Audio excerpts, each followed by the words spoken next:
C'est un coup de tonnerre dans le monde du sport varois. Le Toulon Métropole Var Handball a annoncé ce lundi dans un communiqué la démission de son président Thierry Durand. Pour en parler, Lucas Licata-Caruso m'a rejoint en plateau. Bonsoir Lucas. Bonsoir Naël. Ce sont des problèmes de gouvernance et de gestion financière qui expliquent ce départ. Oui, le club évoque dans un communiqué un déficit important, susceptible de remettre en question sa pérennité à court et moyen terme. Selon nos informations, ce déficit s'élèverait aujourd'hui à 280 000 euros. L'une des raisons principales, l'augmentation de la masse salariale de plus de 160 000 euros, ce qui signifie que le président du club a donné son accord pour mieux payer certaines joueuses alors que le club n'en avait pas le moyen.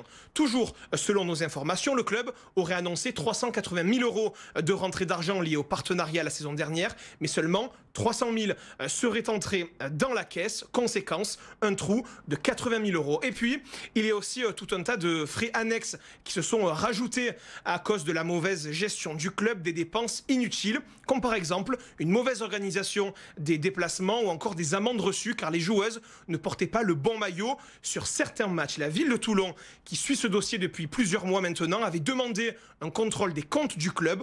Contrôle qui a donc mené à la démission de Thierry Durand. C'est donc Perrine Paul qui est l'ancienne présidente du club et l'actuelle présidente de l'association du TMV qui reprend donc les rênes du club avec Vincent Miereux qui sera lui le directeur exécutif. Oui, tout à fait, c'est ce duo qui va tenter de redresser le club dans l'urgence car il faut rapidement trouver des fonds. Le club compte bien sûr sur ses partenaires privés mais aussi sur le soutien des acteurs publics. L'enjeu, il est très simple, montrer que le club peut et veut se redresser pour éviter des sanctions car la CNCG, le gendarme financier, risque de passer par là. Selon nos informations, le club varois a déjà écopé d'un avertissement cet été pour des retards dans la transmission de certains documents.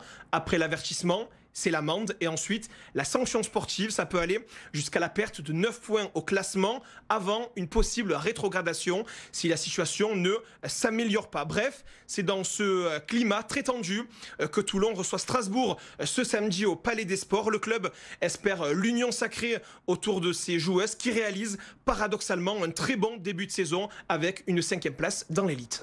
Merci beaucoup Lucas et on rappelle que Toulon dispute sa 18e saison consécutive dans l'élite du handball féminin. En France, aucun club ne fait mieux hormis Metz, le multiple champion de France en titre.